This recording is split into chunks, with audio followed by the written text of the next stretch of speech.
வணக்கம், நான் உங்க டாக்டர் ஆஷா நளின் பேசுறேன். கொரட்டை அப்படின்றது எவ்வளவு பேருக்கு ஒரு இன்ஃபீரியாரிட்டி காம்ப்ளெக்ஸ் உருவாக்கி இருக்குன்றதை விட தன்னுடைய நேசிக்கிற தன்னோட லவ்ட் ஒன்ஸ் கணவர் குழந்தைங்க கூட தூங்க முடியலன்னு சொல்ற ஒரு மிக முக்கியமான ஒரு சட்ட பிரச்சனை இது. ஆனா இதை பத்தி நான் வீடியோவே போடல அப்படின்னு சொல்லி என்னோட பேஷண்ட் கேட்டாங்க. இன்னைக்கு என்கிட்ட வந்து கொரட்டை கம்ப்ளீட்டா கியூர் ஆயிடுச்சுன்னு சொல்லிட்டு ஒரு ஃபேமிலி, அவங்க வந்து என் பொண்ணு சொன்னா நான் இப்போ வந்து எனக்கு அவளை தொந்தரவு பண்ணிட்டே இருந்தேன், இப்ப அம்மா நீங்க எனக்கு இல்லை நான் நல்லா தூங்குறேன் உங்க பக்கத்துலன்னு சொன்னாங்க. அது அம்மாவுக்கு வந்து தனக்கு ஒரு கஷ்டம் வியாதி உபாதை இருக்குதுன்ற விட தான் குழந்தை அஃபெக்ட் ஆகுதுன்னு சொன்னா அது வந்து ரொம்ப கவலையா இருக்கும், ஒரு ஸ்ட்ரெஸ்ஸா இருக்கும்.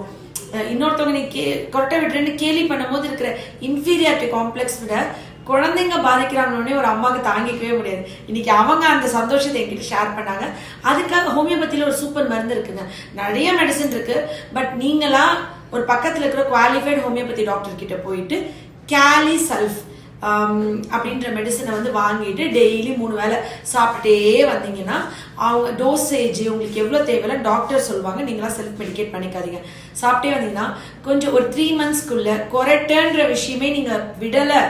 நிறைய காரணம் இருக்கு, அடினாய்ட்ஸ், டான்சில்ஸ், கொரட்டைக்கு 1000 காரணம் இருக்கு. ஆனா பிளைண்டா கொரட்டை இருக்கு, உங்களுக்கு ஒரு மருந்து சாப்பிடணும், சரி பண்ணிக்கணும் ஃப்ரீயா, அந்த கொரட்டை குணமாகணும்னா ஹோமியோபதி இருக்கிறதுல பெஸ்ட் மெடிசன் வந்து கேலிசல்ஃப். ஆனால் நீங்கள் பக்கத்தில் இருக்க டாக்டர் போனீங்கன்னா கேஸ் எடுத்து அவங்க வேற மருந்து கூட கொடுக்கலாம். பட் பிளைண்டா இதை ரெகுலரா 3 வேளை நீங்க ஒரு 3 மாசம் சாப்பிட்டு பாருங்களேன், கொரட்டையே இல்லை நீங்க சமத்தா தூங்குறீங்கன்னு உங்க சுத்தி இருக்கவங்களாம் சொல்லிடுவாங்க. ஸோ அதை என்ஜாய் பண்ணுங்க. Love you all. நன்றி.